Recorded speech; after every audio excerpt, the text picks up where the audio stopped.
Hey everybody, I'm Rick Beato. In today's episode, I interview one of the most influential figures in modern music production history. I'm talking about mixing engineer Bob Clearmountain.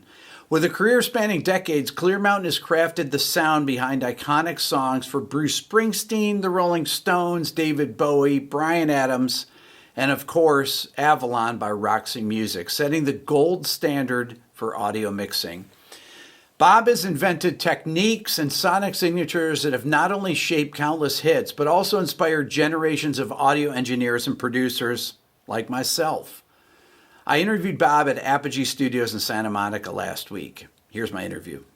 Bob, welcome. It's a pleasure to be here at Apogee. Thanks, Rick. It's great to have you. And it's great to finally meet you. Great to finally meet you. So I want to start back when you came up as an engineer. When people talk about you, they talk about you that you invented the modern mixer, but you're also a producer. And for a bit, yeah. How did you come up, and how did this become a thing that mixing engineers were actually mixing engineers, not just the people that were making the records were kind of moving the faders, you know, back in the 70s, I guess? Yeah, well, I don't actually know, to be honest, because, I was an engineer. And in fact, when I started at a studio called Media Sound in New York, in 1972, mixing seemed really boring to me because I liked recording. I liked when there was a whole band in the studio.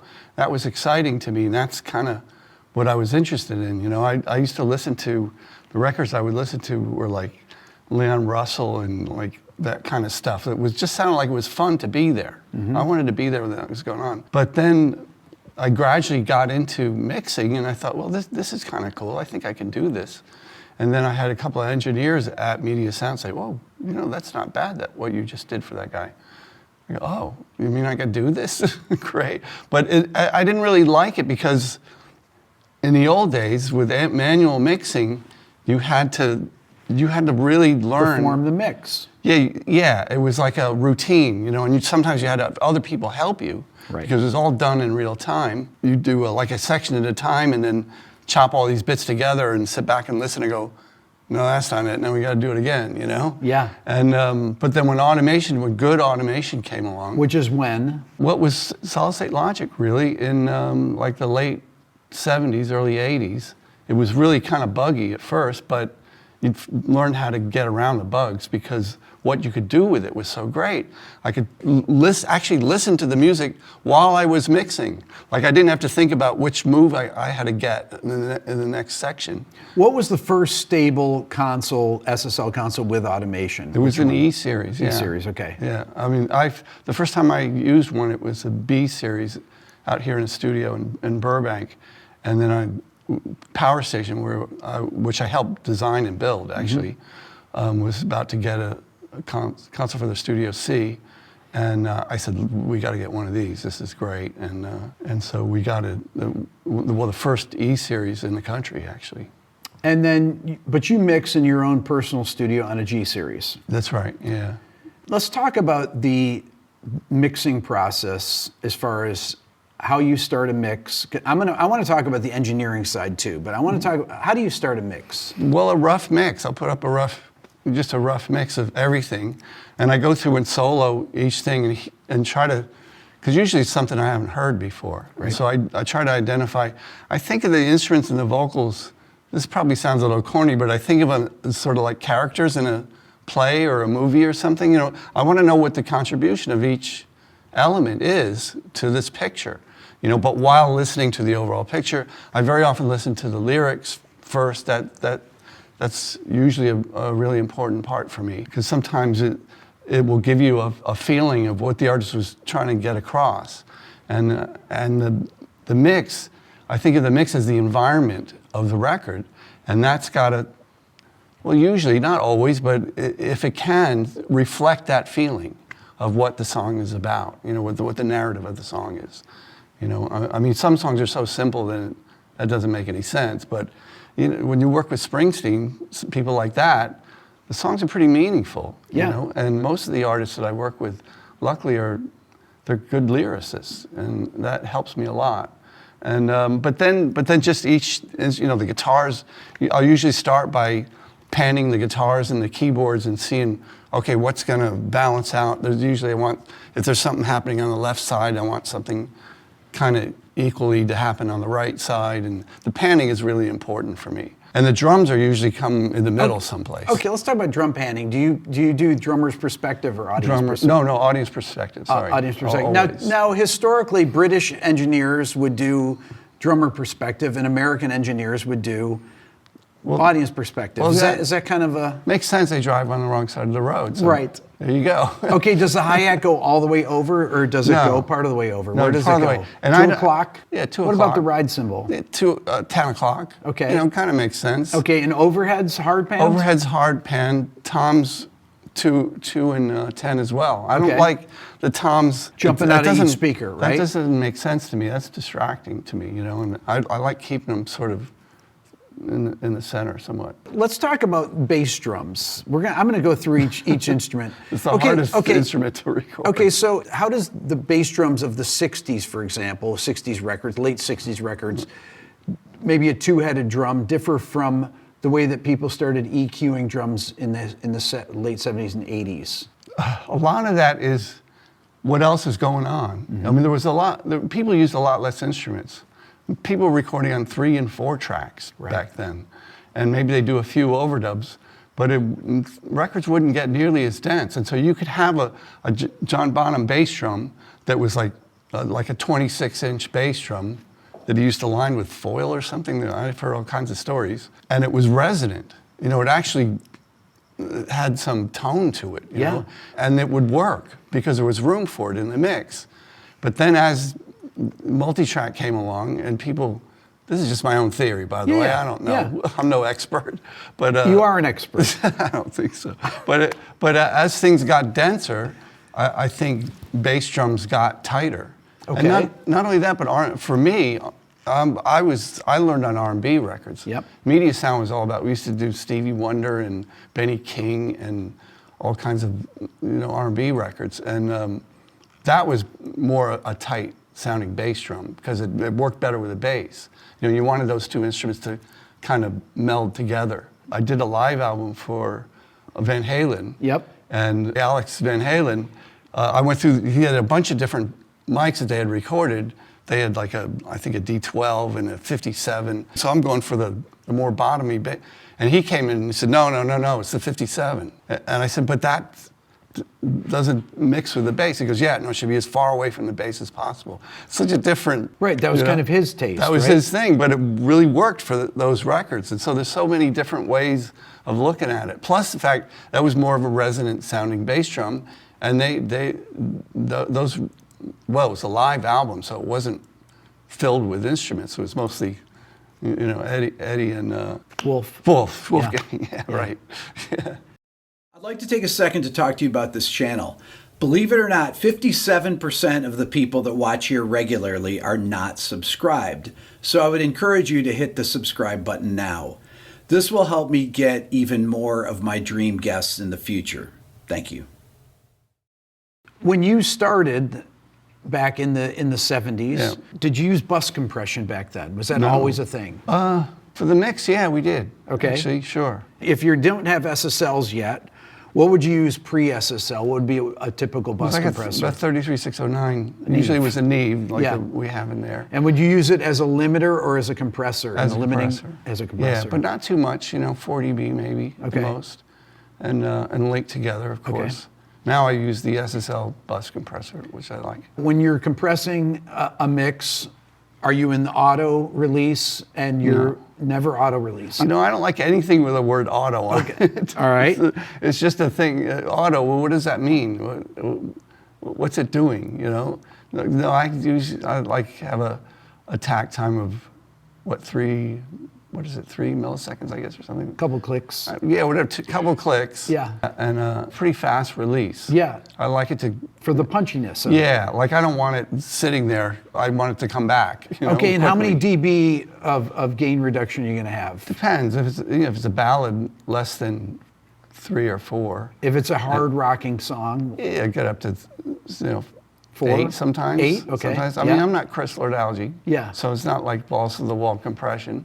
But, you know, I like compression as much as the next guy. I interviewed Chris years ago. He worships you. He's really good. I have a lot of respect for him as well. Well, he cannot say enough amazing things about you. And you invented a lot of these techniques. Now, somebody told me years ago that the idea of putting a 57 and a 451 or a small diaphragm condenser together is something that you did. Is that true or not? I did do that for a while. Okay. I mean, did you come up with that idea? I guess I did. Somebody told me to do it. Yeah, because I wanted to get the sound of, you know, the depth of a snare drum. Yep. And but I wanted to get that rim snap as well. I wanted the attack. Yep. And that kind of helped. But then I finally realized that if you really knew how to tune a snare drum, and if the drummer really knew how to hit it, that you didn't have to really do that. Yeah. Snare bottom mic, would you use a 57 typically? I usually use a 57. Okay. Yeah, pretty simple. And then, but I do You do different things. I do a whole processing thing to the bottom mic to make it work. Okay, which is what? Well, we're going to have a plug-in that does that pretty soon. But basically, it's the SSL limiter on the board, because it's got a really fast attack and fast decay. Yep. And so I just put I kind of nuke it, right? And then crank the top end like it 12K or something, you know, 10 to 12. Yeah. What it does is it kind of smooths it out so it doesn't sound like it's crunchy. Right. You know, it just adds like a psh, like a top end kind of this nice snare sound. I mean, it doesn't work on every snare drum, of course, but when the thing's tuned, when the snares, that's the most important part. The tuning of the drums. Tuning it and how the people hit. And how he hits it, yeah. Okay, if you're recording a rock band, you have your overheads. Do you like to use small diaphragm condensers, large diaphragm? What do you prefer? Or did it change over time? It's changed. I mean, for the toms, I used to use 421s, and now I use the little Sennheiser 604s or the 904s. Okay. You know, first of all, it's a lot less hassle because you don't have the stands. I'm a very practical person. Okay. Right? I don't like having a bunch of clutter around. But they sound good. Yeah. You know, I mean, it's the same, basically the same Sennheiser mic. That, as far as I can tell. But I used to do top and bottom. Okay. 421s. I don't do that anymore. It doesn't. You don't think it adds enough, right? Well, I don't think that sound it was a thing back then. Yeah. It's just not necessary anymore, I don't think. I think just the top head is plenty. It just added a lot of bottom end. And the overhead. Yep.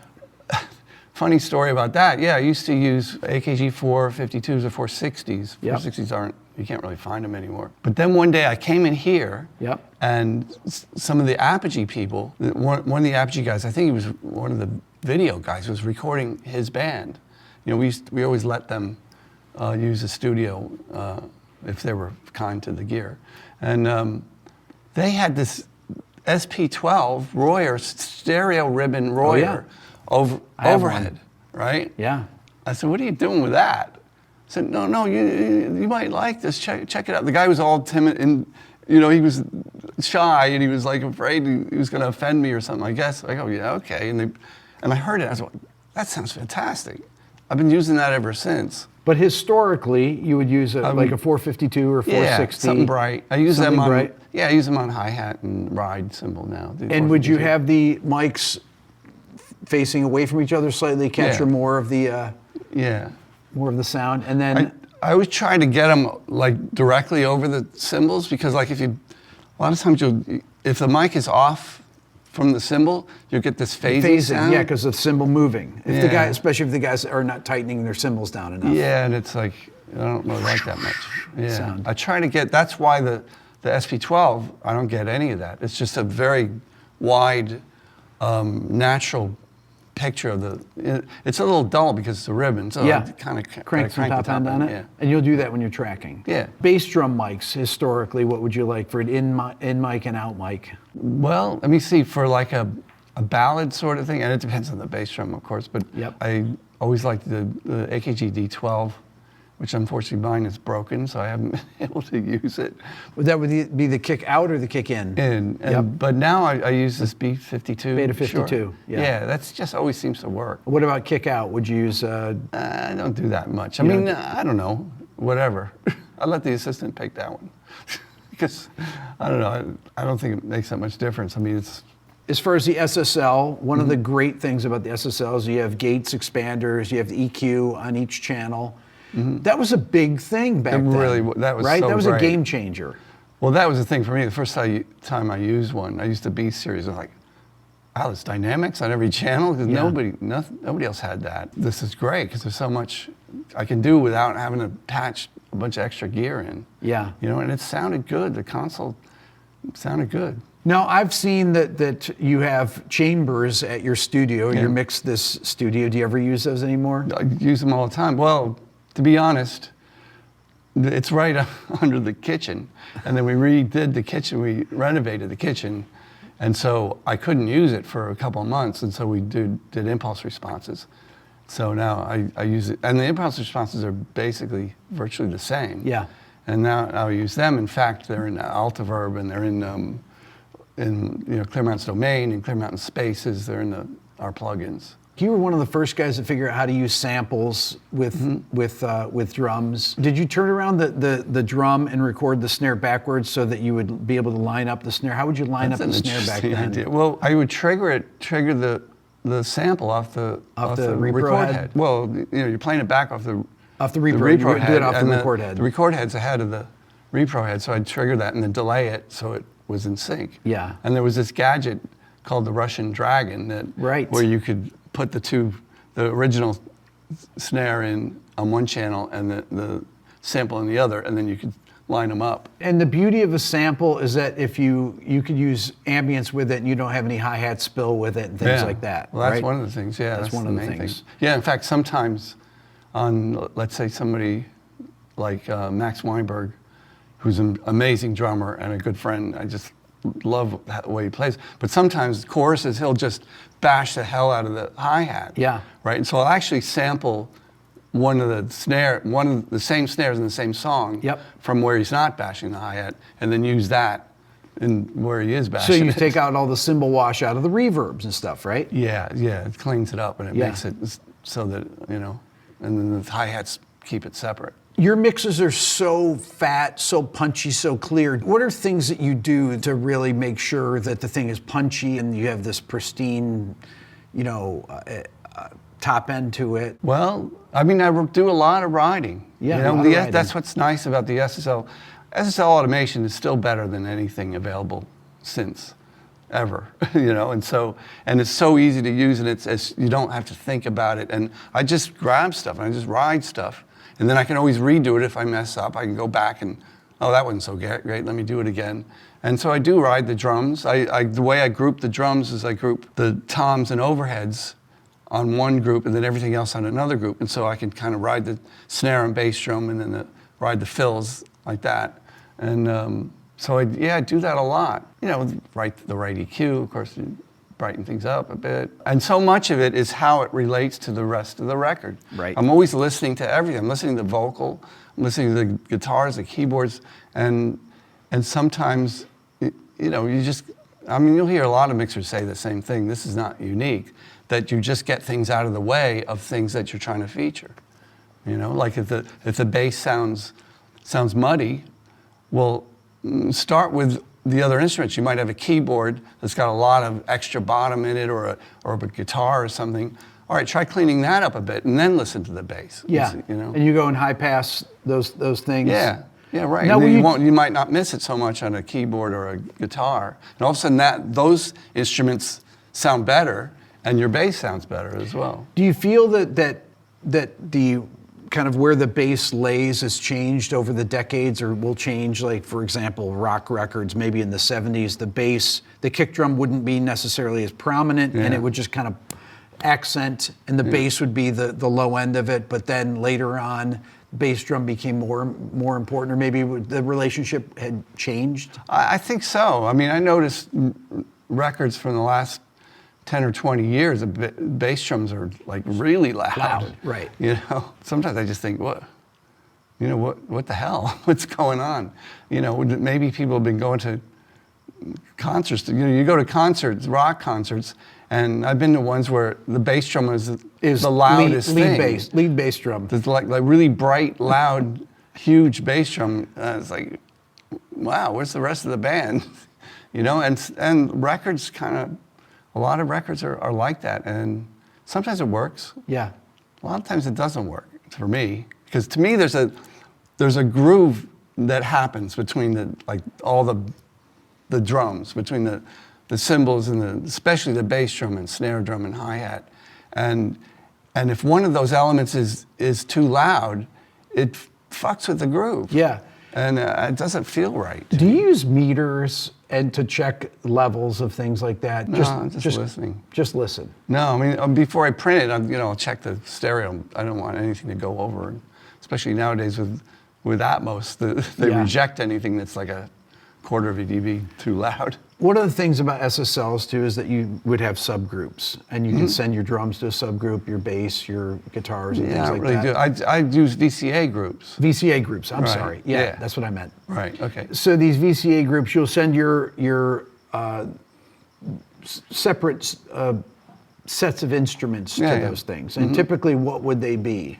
Well, like I said, with the drums, Yep. one will be snare and bass drum, and then the rest will be all the rest. Yep. Like acoustic guitars will be together, electric rhythm guitars would be together. Yep. Certain keyboards, backing vocals would be on one, that kind of thing. But Bob, this was a huge thing when SSLs, when these new consoles, when they came out, it enabled, in some ways, allowed mixing to go to a completely different level. Really did. It really did. That combined with the automation was just a big thing for me, and it still is. It's just nice to have that help where you don't have to do everything at once, and you're not looking at little lines and drawing things on your screen and you don't have to do it all one track at a time. Right. You can just grab stuff.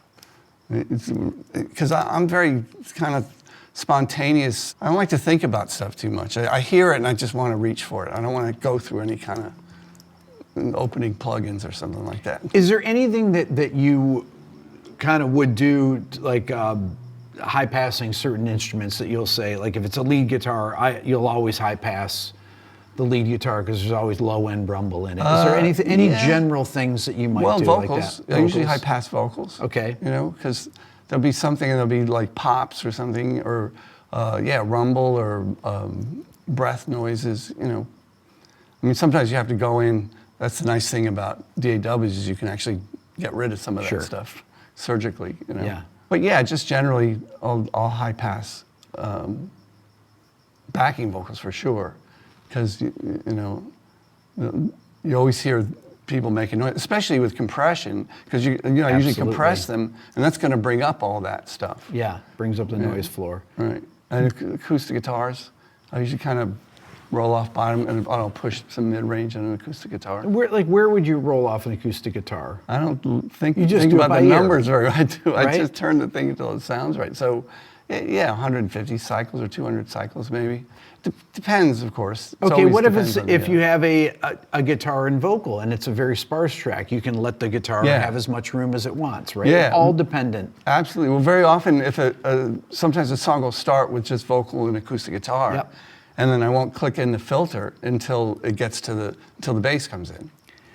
Okay, so you brought up another thing. Muting was automated as well. Yeah, right. Right? So there's all these things that automation, that SSL in particular, enabled you to do to specialize as a mixer. It's like a relief pitcher or something like that, right? that are coming in to save the game with a fresh arm or whatever, fresh ears. Yeah. If you're mixing something that someone else recorded.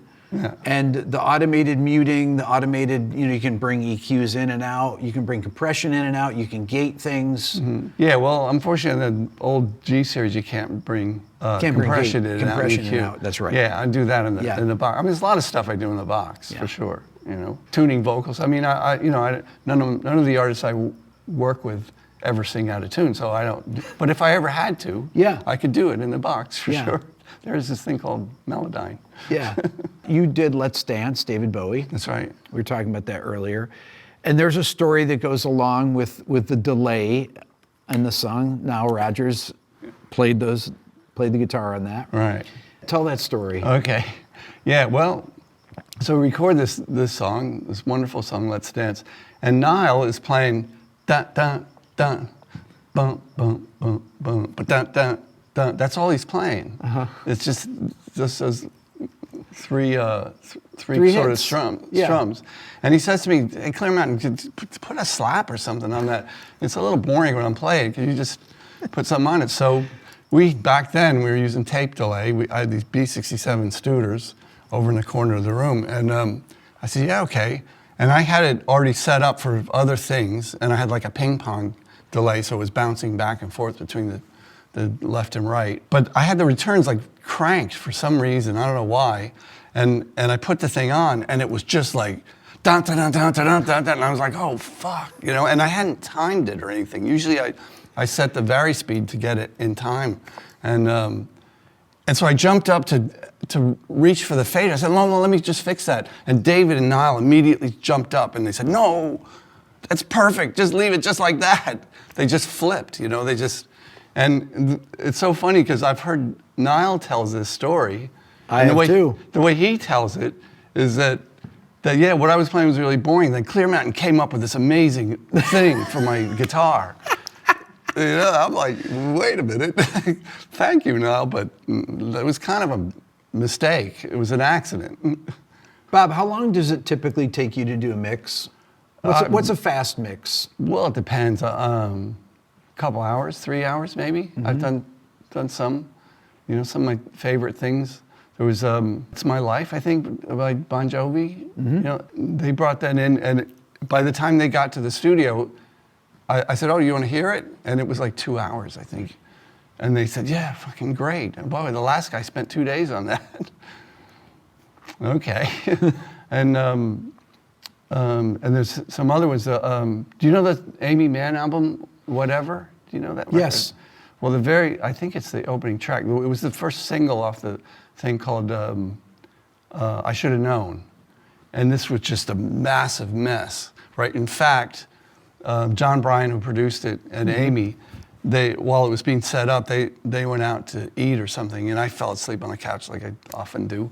And they left a note on my chest when they left. It's apologizing for what a mess this thing was.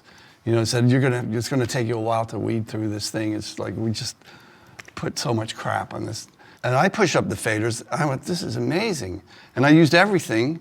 I just pushed it up like an hour and a half, I think, 2 hours I spent on the thing. And they came back and they were like, wow, how'd you do that? And you know, it's just, that's what you did. What do you mean? I didn't do anything. I just pushed the faders up. Sounds great. You know, so sometimes that happens. And then Bryan Adams, Everything I Do, we spent a week on. I hate that song now.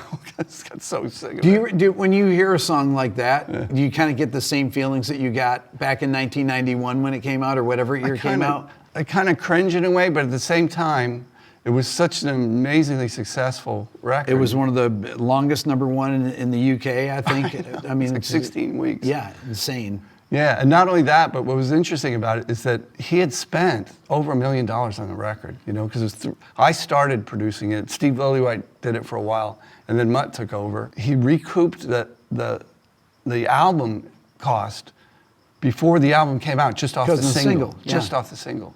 What is a record that you think is one of your best mixed records? Probably Avalon, I think, by Roxy Music. Yes, amazing. And I don't know if it's because I think that, or just because of the reactions I've gotten, you know, from what people have said, that, you know, like their children were conceived to listening to this record. And, you know, so many people love that record. I mean, it was pretty fun to mix that. I mean, those were quick mixes. They were four-hour mixes. The band reminded me of that because I didn't really remember that, but apparently I did 2 a day. So you probably had 2 Studers at your studio that you would, back when people would mix off tape, would you have do that, or would you ever use the, 3348, the Sony digital machines? I had 2 of them actually. I had the 16-bit one that I upgraded to the 24-bit Apogee converters. I never used, you know, not to put Sony down, but yeah, it just sounded better with Apogee converters. And when did you switch to those? When would you transfer the stuff off the analog tape and transfer it to that? Yeah, that's what that Studer in there was. Why I bought that, because I would transfer that to the Sony 48, the digital HR machine, and then I'd mix off that. And that was easier to mix off of because you didn't have to have the thing sync up or anything like that. Yeah, that was always a nightmare, having 2 machines. And not only that, I had, when I moved to my place here, I only had one. I wasn't going to buy 2 Studers. Sure. You know, I had the Sony. Yeah. And so I figured, okay, I just transfer it right away. When were those in fashion? When did people stop using those? The Sonys, the digitals? Yeah. Well, there were the Ataris and the Sonys, and there was a few different companies that made them. Well, right up until Pro Tools started, you know, people started doing 96K sessions in Pro Tools, and then they were suddenly overnight became obsolete. Isn't that crazy? You know, they went from how much were they? Like 300 grand or something like that? $250,000 to 250,000. Mine was less because I didn't get the converters. I had the Apogee converters, but you know, they were $250,000, and they went from that to basically nothing. And we still have one. It's in the other room there. Works perfectly, by the way. Was there any advantage to the sound of tape? I hate to say no, because I know there's a lot of analog fans out there that think that tape is the coolest thing in the world. To me, it was just, you know, I used to do, for an example, the band Chic. Yeah. Right? Chic and Sister Sledge and all those records that those guys produced. Well, they'd be out in the studio because Niall and Bernard, the 2 producers, were in the band. And so I'd be the only guy in the control room. And so they'd be recording it. I'm thinking, man, this just sounds amazing. You know, I was so happy with the sounds I was getting, and what they were playing was so fantastic. And we were recording on analog on a Studer with really good tape, and they'd come in and we'd play it back, and it still sounded great, but it was didn't quite have what you heard out in the room. It didn't quite have the same excitement as what I heard when they were playing. You know what I mean? It was just a little set back somehow. You know what I mean? Like there was almost like a very slight haze over everything, and you know, I realized, man, I can't wait there's something that doesn't do that I can record and it plays back, and that's exactly what it, and then when digital came along, especially when Apogee got a hold of the machines and added their little filters so that they sounded better, then I had it. I could, that's it. It sounds the same as you know.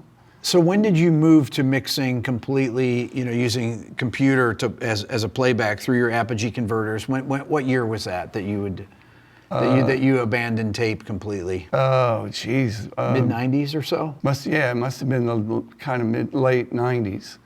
Yeah, because I had the Studer, I had the digital, I had a couple of digital machines, and then things just kept getting more. And as soon as I started getting 96K sessions on Pro Tools, I thought, well, I don't really need this stuff anymore. I still have a whole library of digital tapes upstairs here. And yeah, and Pro Tools, the track count became much greater. There was a way to control it with the SSL, because the SSL is used to controlling a tape machine. Sure. And so somebody figured that out, and that was that, you know, and still with Apogee converters, of course. What reverbs did you like back in the day when you used reverb, when you actually used outboard reverb and things like that? I mean, there were the plates, of course. Yep. You know, and that's what everybody pretty much used.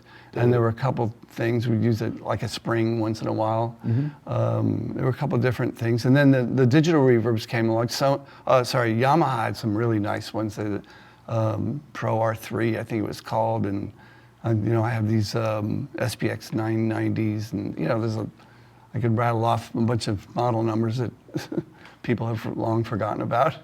But, and they were good. There were some pretty good sounding ones. Lexicon made great. I still use the Lexicon PCM 70s, and we have a 480 here that I use for the shows, and they sound very good.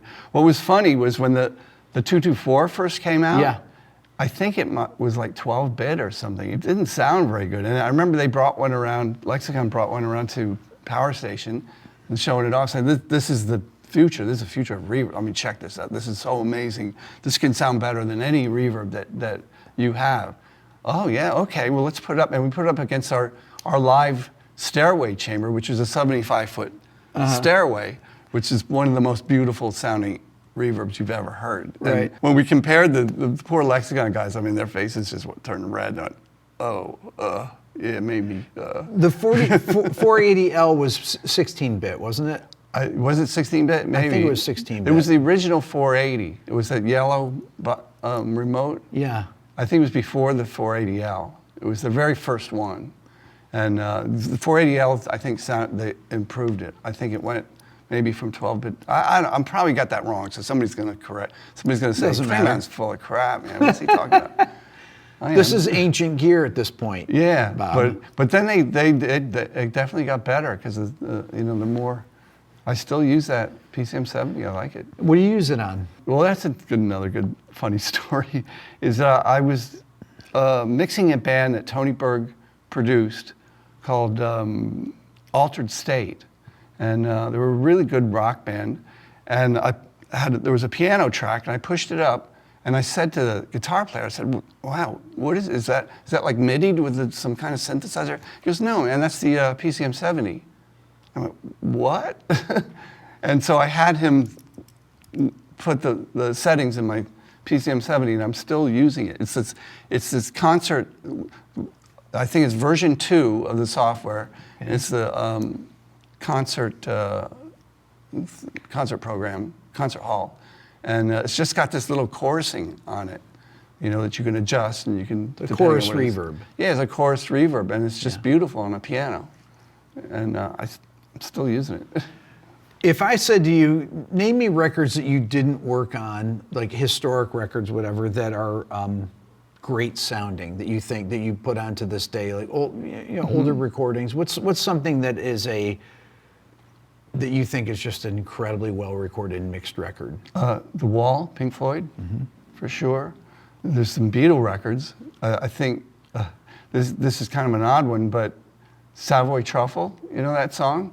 It's one of the most amazing horn sounds ever recorded. I think it was just distorted preamps, apparently. Okay. It's funny because I don't think of them as what sound great. It's unusual for me to think that way. I think more about the songs and what records I like song-wise. Certainly Pink Floyd records and many of the Beatle records, and there's actually some Stones records too. That Street Fighting Man is like, wow.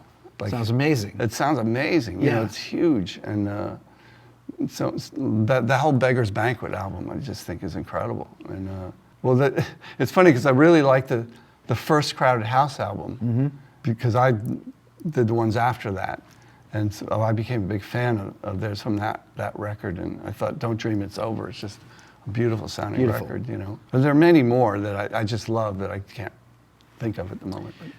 When you would track records, what historically did you like to track through? What are mic pre's that you like the sound of? The Neve 8068. Yep. The Neve mic pre's are great. Yeah. You can't get them. Why are they great? I don't know. They're very warm, and they're clear but warm. They're clear without being bright and harsh, and they just sound musical to me. And it's so hard to really describe that. Do they make things sound better than they actually sound? Nah, I don't think so.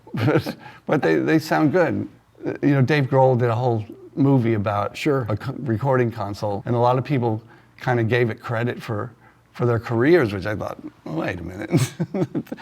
The console didn't write the damn songs. Didn't write the what songs. Are you talking about? Right. They sound good. Not only that, but believe it or not, Apogee made a thing called an MP, what was it called? An MP, I forgot what it's called, but it was a mic preamp. It was a stereo mic pre. We have 3 of them up there. And it's one of the best sounding mic pre's I've ever used. I did a couple of whole records, mostly through that, other than drums, but everything else. Okay, how important are converters? Really important.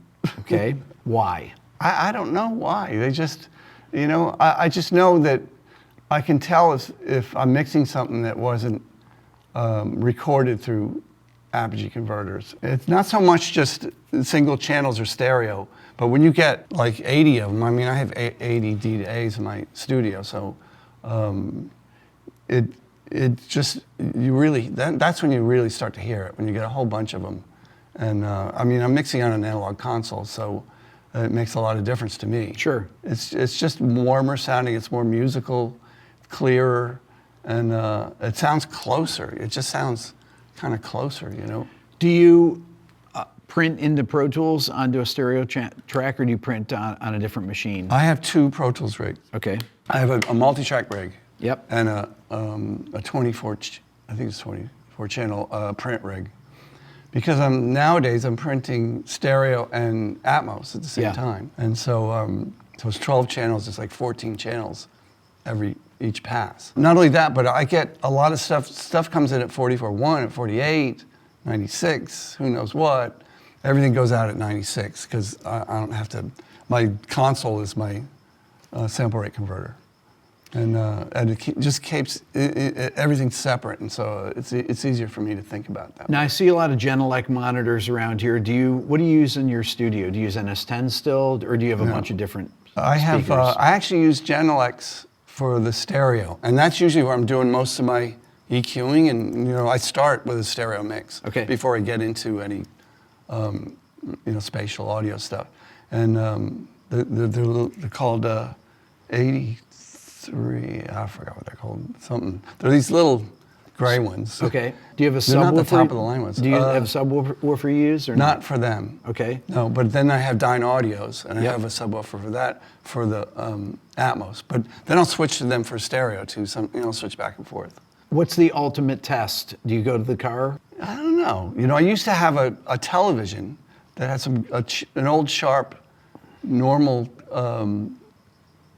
version TV, and it had great speakers, but then the TV died, unfortunately, so that doesn't work anymore. So I bought a little sound bar, and that didn't sound good. Now I have these little Fender, those things they put in hotel rooms sometimes. They're little amplifiers, and so I have 2 of them, so I kind of use those sometimes. That's kind of your reference for what things will sound like on a phone or whatever, right? Yeah, I guess so. And then headphones. The Dolby stuff, they tell you got to check it on the binaural headphone thing. And so I check in various places. A lot of times I'll just go, especially for the Atmos mix, I'll go stand outside of the speakers and listen to the mix and see how it sounds. In mono, basically, right? And once you get outside the field of it? Although the way I mix it isn't really mono. I mean, it really sounds. But if you're like standing outside the field of the speakers, doesn't it kind of become mono in a way, or not really? It depends on how you mix it. Okay. No, I like to mix it so no matter where I stand, everybody's everybody's in the same place. Everything's coming out of the same thing. So I don't bring anything in. Got it. Right? It's just my own taste, but I like everything extreme so that I can walk around the room and the picture stays the same. The balances change a little bit, obviously, if you're near one of the side speakers or something like that. But, I think of it very kind of visually, like this guy's over there and that guy's over there, or girl. If someone is going to buy something, one piece of gear, to make their mixes sound better, what do they buy? Apogee Symphony I/O, of course. Okay. Sorry, I shouldn't do that. That's like a big thing, right? But the it I/O really is a big thing. It really is an important thing. I do believe that. That's about it. I mean, everybody has their way of mixing. I mean, nowadays everybody's mixing in the box. So as far as mixing goes, I guess the converter isn't quite as important, except that's what you're listening through. But as far as recording, I think it's important. I really do believe it's important. But I don't know what is the most important thing. It's hard to say. It's just your sensibility, I think. Your taste. Your taste, yeah. Yeah, it could be that, And not only that, but it's and I don't think of it, I hate to almost say my taste, because like if I'm mixing a record for somebody, it's their taste. I try to figure out what they're thinking about and what their taste is. But ultimately, people hire you for your taste. I guess so. Or I think they hire me because I get what they want, right? Right. And so, but whatever it is. Don't you get what they want because you like the sound of, you do it to where it sounds good to you? I think maybe because I kind of get into the music, and I try to think the way they do, and because I'm not a songwriter. Unfortunately, I wish I could write songs. I've written 2 songs, and I would never play them for you.